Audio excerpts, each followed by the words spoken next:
क्या करूं, वफादार का तो यही अंजाम होता है। और जिन्होंने गद्दारी की वो ऐशो इशरत की ज़िंदगी बसर कर रहे हैं। हुकूमत से हमने अपना हक मांगा, हमने ये नहीं कहा कि मुझे लाल किला चाहिए या ताजमहल चाहिए, लेकिन जो हमारा हक है वो मुझको मिलना चाहिए। जय हिंद, मैं मुबीन कैफ, अमर विचार भारत में आपका स्वागत है। आज हम एक ऐसी स्टोरी, एक ऐसी कहानी लेकर आपके बीच हाजिर हुए हैं जिसे सुनकर आप भी हैरान हो जाएंगे, जिसे सुनकर आप भी भावुक हो जाएंगे। जी हाँ, एक ऐसी कहानी जिसने तारीख के पन्नों को सुर्खरू कर दिया, लेकिन आज उन्हीं की नस्लें मुफलिसी के अंधेरे में जिंदगी गुजर करने पर मजबूर है। जी हाँ, हम बात कर रहे हैं आखिरी मुगल शहंशाह बहादुर शाह जफर की, जिसने अंग्रेजों के सामने घुटने नहीं टेके बल्कि एक बहादुर की तरह अंग्रेजों का मुकाबला किया और अंग्रेजों से बगावत की। आखिरी मुगल शहंशाह बहादुर शाह जफर ने अंग्रेजों के खिलाफ जो लड़ाई लड़ी वो तारीख के पन्नों में सुनहरे शब्दों से लिखी गई है। ये वही बहादुर शाह जफर हैं जिनके दरबार में कभी इंसाफ मांगने वालों की लंबी लंबी कतारें लगती थी। ये वही बहादुर शाह जफर हैं जिनके दरबार से लोगों की मदद की जाती थी। आज उन्हीं की नस्ल के लोग खुद मदद मांगने पर मजबूर हैं। आज उनके वंशज, आज उनकी नस्ल के लोग किस तरह अपनी जिंदगी गुजर कर रहे हैं, ये इस वीडियो में हम आपको दिखाएंगे। एक कवरेज के दौरान न्यूज पिंच के पत्रकार महोदय ने सुल्ताना बेगम से मुलाकात की और उनके हालचाल जाना, उनकी जिंदगी के बारे में जाना, उनके रहन सहन के बारे में जाना और ये दिखाने की कोशिश की कि आज बहादुर शाह जफर के वंशज किस हाल में रह रहे हैं। मैं सलाम करता हूं ऐसे पत्रकार को जिसने सच्चाई को दिखाने की कोशिश की और सच्चाई को सबके सामने लाकर दिखाने की कोशिश की कि आज आखिरी शहंशाह मुगल बादशाह बहादुर शाह जफर के वंशज किस हाल में हैं। बहादुर शाह जफर के वंशज सुल्ताना बेगम ने पत्रकार महोदय से बातचीत की। आइए आपको दिखाते हैं। एक मजाक सा बन जाएगा क्योंकि हमारे पास तो वो शान शौकत है ही नहीं, तो इसलिए हम जब भी जाते हैं, हमारी नवासी जाती है, हम लोग अपना टिकट कटा के जाते हैं, घूमते हैं, फातिहा पढ़ते हैं, चले आते हैं। और उसके बाद हमारी नवासी भी केस वेस की, लेकिन बदकिस्मती से कैंसिल हो गया। मुझको मेरा हक चाहिए, मुझे और कुछ नहीं चाहिए। इस जमाने में 6,000 में क्या होता है? 6,000 पेंशन मिलती है। 6,000 अभी फिलहाल 2010 से 6,000 मिल रही। उससे पहले मुझे 400 रुपये पेंशन थी। कौन देता है ये पेंशन? ये सेंटर से मिलता है। सेंट्रल से। जिन लोगों को न जानकारी हो उनकी जानकारी के लिए बताओ। मुगल बादशाह बहादुर शाह जफर, जो अगर आपने किताबों में पढ़ा होगा, बाबर, हुमायूं, अकबर, उस क्लीन के जो आखिरी बादशाह हुए बहादुर शाह जफर, और वो उनका नाम देश के क्रांतिकारियों में गिना जाता है। अंग्रेजों के खिलाफ उन्होंने लड़ाई लड़ी 1857 में। बाद में उन्हें एग्जाइल किया गया, उन्हें बर्मा ले जा करके बंद किया गया और अपनी ज़िंदगी के आखिरी दिन उन्होंने बर्मा में गुजारे। लेकिन उनके बहुत सारे जो बेटे थे, बहुत सारे, कई उनके शहजादे थे जिन्हें गोलियां मारी गई, जिन्हें जेलों में बंद करके सड़ा करके मारा गया, और वो तब भी बहुत शान से ये अंग्रेज़ों के खिलाफ लड़े। ये इतिहास में दर्ज है। और उस लड़ाई में उनके कुछ बेटे थे जो भाग गए और बहुत ही गरीबी में उसी समय से अपना जीवन यापन किया, लेकिन अंग्रेज़ों के हाथ नहीं आए। उन्हीं में से एक है, उन्हीं में से एक बेटे के बेटे की कोई फैमिली है जो आप बताएंगी, थोड़ा सा बताएंगे अपने परिवार के बारे में। देखिए, बहादुर शाह जफर को जब अंग्रेजों ने 1857 में ले गए, आपका दिल्ली में सदर बाज़ार है, वो दरवाजे पे लिखा हुआ आज भी जीनत महल, तो उसके अंदर एक कुआं, उनके 3 बेटे को कत्ल किया गया और उनके सामने नाश्ता के तौर पर पेश किया गया। तो ये कहें कि तैमूर के औलाद हमेशा बाप के सामने सुरखरू होकर आया करते हैं, अल्हम्दुलिल्लाह, ठीक है। उसके बाद उनको और उनके कुछ माने गुलाम थे, हफ्शी गुलाम थे। उसके बाद बहादुर शाह जफर और उनके एक लड़के थे जवां बख्त, जो कि जीनत महल के लड़के थे, जीनत महल के पहले लड़के थे, उनके सबसे छोटे लड़के थे। ये सबको रंगून ले गए। रंगून ले जाने के बाद तो जब बहादुर शाह जफर का 4 साल के बाद उनका इंतकाल हो गया, तो उसके बाद हमारे जो ससुर थे जमशेद बख्त, उनके माने जवा वक्त के लड़के, उनकी भी शादी वहीं हुई थी बर्मा में। हमारी सास लखनऊ की थी। तो जब बेदार साहब, हमारी सास जब बेदार साहब 6 महीने के थे तो बाप का इंतकाल हो गया। जमशेद वक्त का 9 महीने के थे तो माँ का हो गया। तो अब उनके वालिद सोचे कि प्यारे मिर्ज़ा है कि अब मैं बच्चे को लेकर क्या करूं। तो अंग्रेज़ों से छुपा कर फूल की टोकरी में उनको छुपा कर बर्मा से इंडिया लेकर आए। लाने के बाद आप बिहार का नाम सुने होंगे, भागलपुर में उन्होंने माने बच्चे को छुपाने के लिए एक निकाह किए। उस ज़माने में तो बहुत आयब गिना जाता था। उसके बाद एक निकाह किए थे गार्डन डिश मटिया ब्रज में, कलकत्ते में। तो इसी सूरत से किसी सूरत से बच्चे को परवरिश किया, उनको घोड़सवारी सिखाया, कुश्ती सिखाए। जब 18 साल के हुए तो नाना का भी इंतकाल हो गया। तो उसके बाद फिर ये भागने लगे, कभी पंजाब, फिर वो रंगून गए छुपा के। जब 1947 में अपना वतन आज़ाद हुआ तो उनको फिर उनके दोस्त लोग एक प्रोग्राम किए, करने के बाद उनको जाहिर किए कि ये मुग़ल के बच्चा है। उसके बाद फिर मुझसे शादी हुई। तो आपके हस्बैंड का क्या नाम? लोकसभा की किताब में उनको टाइटल दिया गया था HRH का, यानी his royal highness prince Mirza Mohammad Bedar Bakht king of the Delhi. उसके बाद बहुत लिखने के बाद पहले 250 मिलता था जब मुझसे शादी हुई। उसके बाद फिर 400 किया गया। तो 2010 से फिर मुझे 6000 की पेंशन मिल रही है। आप उनकी तीसरी बेगम थी? दूसरी। उनके पोते की मैं बहू हूँ। बहादुर शाह जफर, उनके लड़के जवां बख्त, उनके लड़के जमशेद बख्त, उनके लड़के बेदार बख्त। मैं तीसरी पीढ़ी।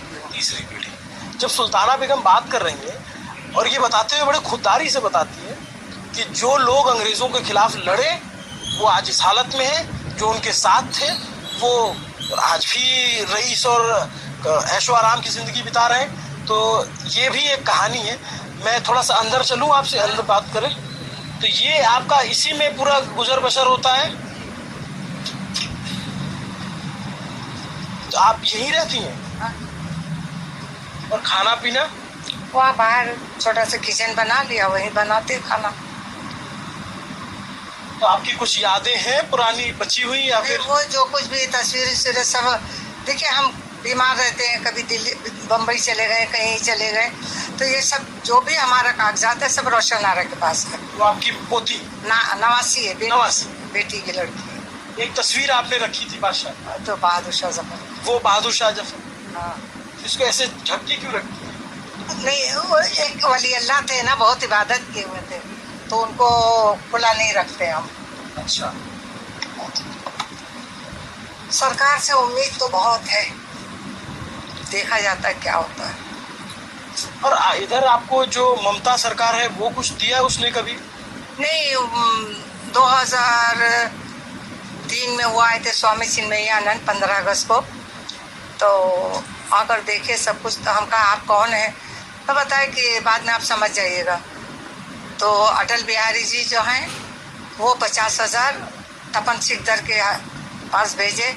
वो ममता बनर्जी से बोले कि टालीगंज भी तुम्हारा इलाका है, 2 इतिहास आदमी उनके यहाँ जाना है। तो वो ममता बनर्जी 26 फरवरी को आई थी यहाँ, 50,000 का चेक थे ले। कौन से साल में? 2004 में। वाजपेयी जी ने भिजवाया? हाँ, 26 फरवरी को। देखिए उम्मीद तो बहुत ही है, अगरचे पूरा हो तो। और नहीं है तो ऐसे ही चले जाएंगे। तो आप कब से यहाँ रह रहे? यहाँ 84 से यहाँ पे। 84 से। और आपके कितने बच्चे हुए? हमारा एक लड़का, 5 लड़कियाँ। और आप सब लोग कहाँ रहते हैं? लड़का तो कलकत्ते में रहता है नानी के घर, और बचपन से। और बड़ी लड़की की शादी हुई थी तो बेचारी ख़त्म हो गई। और 4 हैं तो इन लोग बम्बई में हैं। क्या करते हैं वो लोग? सबकी शादी हो गई, सबके शौहर का वहाँ। और लड़का क्या करता? लड़का तो पहले बाहर करते थे, अब नहीं करते वहाँ। कुछ ऐसे छोटा मोटा काम करते? हाँ बस। तो ये आप सोचिए कि एक जब अंग्रेज़ों ने 1857 में चढ़ाई की तो बादशाह ने सरेंडर करने से मना कर दिया। फिर उनकी घेराबंदी हुई, उनके बहुत सारे साथियों को मारा गया और फिर जब ये था कि बहुत सारे लोगों की जान जा सकती तो बादशाह उस समय फिर ये हुआ कि हाँ हम आपके साथ चलने को तैयार हैं, लेकिन आपको फिर बादशाह की जान बख्शनी होगी। तो उन्होंने बादशाह की जान तो बख्शी, लेकिन अंग्रेज़ों की क्रूरता से कौन नहीं वाकिफ़ है, तो उन्होंने बाकी आसपास के लोगों को सबको बहुत बुरी तरीके से प्रताड़ित किया, मारा। तो बहादुर शाह जफ़र एक बहुत अजीम शायर और लेखक भी थे, मतलब कवि थे वो, और कवि उन्होंने काफ़ी उन्होंने लिखा भी है। आप गज़ल है, उनकी गज़ल है। हाँ, उनकी बहुत सारी गज़लें हैं, तो आपको कुछ याद है उनकी? थोड़ा बहुत एक आध। जैसे कौन सी? एक वो है, न किसी की आँख का नूर हूँ, न किसी के दिल का करार हूँ, जो उजड़ गया वो बहार हूँ, मेरा रंग रूप बिगड़ गया, मेरा यार मुझसे बिछड़ गया, मैं वो मुस्त गुबार हूँ, हर एक वो लगता नहीं है जी मेरा उजड़े दयार में, किसकी बनी है आलमे ना पायेदार में। उनकी किताब है कहीं रखी हुई, अभी तो मिलती है दिल्ली में किताब। तो आपकी तो जैसे उनकी तो कई सारी बेगम थी, 12-13 बेगमें थी। 8 बेगम। 8 बेगम। तो आपका जीनत महल 7वीं थी। आप लोग उनसे? हाँ, जीनत महल से। तो अभी जैसे आपका मुगल जो क्लेन है वो पूरे देश में और भी कहीं कहीं है, आप जानती हैं किसी? देखिए ऐसे तो खानदान बहुत ही कोई है, लेकिन वो खानदान उसमें से जैसे बहादुर शाह के चचा थे तो उन्होंने तो हुकूमत नहीं की, वो नस्ल से कुछ लोग हैं दिल्ली में, और मैं तो जिससे हुकूमत की है मैं उससे हूँ। कभी आप देखिए कि ये सोने के अशरफियाँ, मोतियों के हार और एक बढ़िया तख्तो ताज हुआ करता। उम्र में भी उनका चेहरा हरा। तो कभी ऐसे मतलब कभी बैठ के ख्याली बेख्याली में सोचती हैं कि क्या से क्या दिन हुए? बस सोचते हैं क्या था क्या हो गया। फिर कभी नज़र पड़ता हमारे नबी के ऊपर, इमाम के ऊपर, जिनके लिए अल्लाह ताला ने दीन दुनिया बनाया, उनके ऊपर क्या क्या मुसीबतें ना आई, लेकिन वो सब्र किए। तो उन्हीं के उम्मत में से मैं भी हूँ, सब्र करती हूँ। और जब अभी आपने कोई केस किया था कुछ प्रॉपर्टीज के लिए, कुछ इनका घर, इनका बंगला, जो इनका महल था वो मांग रही थी, अभी उसकी लड़ाई चल रही है? नहीं, वो सब रोशनारा बताएगी। अभी कुछ नहीं चल रही, सब कुछ खत्म हो गया। कितनी उम्र हो गई आपकी? हमारी 73 साल चल रही। और उसके बाद जब कभी जैसे ममता बनर्जी आपको 50,000 रुपए दे के गए, उसके बाद कभी लोकल गवर्नमेंट ने आपको कुछ नहीं दिया? कोई कुछ नहीं दिया।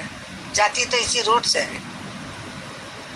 आज भी तो हावड़ा मैदान आई है, जानती है सब कुछ है, लेकिन मेरे शौहर का यही कहना था कि तुम गरीब के घर जाओगी तो तुमको कम से कम इज्जत मिलेगी, तुमको बिठाएगा इंसान, कम से कम एक गिलास पानी देगा, लेकिन बड़े आदमी क्या कभी पैर उठा के मत जाना। तो जो बुलाया भैया उसके यहाँ जाते हैं, नहीं तो बिन बुलाए हम किसी के नहीं जाते हैं। अब जिंदगी में कोई ख्वाब रह गए हैं? ख्वाब तो बहुत कुछ है, उम्मीद पे जी रही हूँ। क्या ख्वाब है? अगर नसीब में है तो अगर हमारा हक मिल जाए तब, जितना मुसीबत हम उठा चुके हैं, क्या मेरे बच्चे इतना परेशानी उठाएंगे? वो तो रोटी कमाएंगे या फिर वो इतना जद्दोजहद करेंगे? चलिए, हमारे कोशिश है कि हमारे ज़रिए सरकार के नुमाइंदे आपकी बात पहुँचे। ये सुल्ताना बेगम हैं, हावड़ा में रहती हैं, और यही इनका एक छोटा सा कमरा है, बगल में छोटी सी और सामान है, उसमें इसमें अपना गुजर बसर कर रही हैं। इनके बच्चे छोटा मोटा कुछ काम करते हैं। अब सवाल ये नहीं है कि ये किस हालत में है, क्योंकि देखिए बादशाहत तो रही नहीं, अब हुकूमत जो है वो संविधान की है और देश संविधान से चलता है। जाहिर सी बात है, अब कोई बादशाह नहीं है, कोई राजा नहीं। लेकिन हमने देखा है कि आज भी बहुत सारे राजघराने के लोग तमाम तरीके की सत्ताओं में शामिल हैं और वो किसी न किसी तरीके से राज कर रहे हैं। कोई सांसद है, कोई विधायक है, कोई कुछ नहीं भी है तो ठाट बाट से अपनी ज़िंदगी बिता रहा है। लेकिन चूंकि मुग़ल बादशाह बहादुर शाह जफ़र का डायरेक्ट पहला झगड़ा ही 1857 की क्रांति में हुआ, तो वो एक्साइल कर दिए गए और उनकी जो क्लेन है या जो उनके जो वंशज हैं वो आज की स्थिति में, या आप देख सकते हैं वो मनोहर राणा का एक शेर है कि बुलंदी हर वक्त किस शख्स के हिस्से में टिकती है, सबसे ऊंची इमारत हमेशा खतरे में रहती है। थोड़ा शब्दों का हेरफेर होगा लेकिन मतलब आप समझ रहे हो। तो एक इतनी बुलंद इमारत थी, आज क्या हालत है आप देख सकते हैं। तो जो लोग भी, ये इनकी कहानी ये भी बताती है कि जो लोग भी आज सत्ता नशी हैं और जिनको लगता है कि वो कभी नहीं जाएंगे, उनको इस तरह की कहानियों से सबक सीखना चाहिए कि हमेशा थोड़ा पोलाइट रहना चाहिए। बुलंदी हर समय आपके हिस्से नहीं टिकती। लेकिन खैर, सुल्ताना बेगम को जो है इनका हक मिले जो ये चाहती हैं और एक सम्मान भरी ज़िंदगी मिले। न्यूज़ पिंच के माध्यम से हम इसलिए यहाँ पे आए, रिपोर्ट किए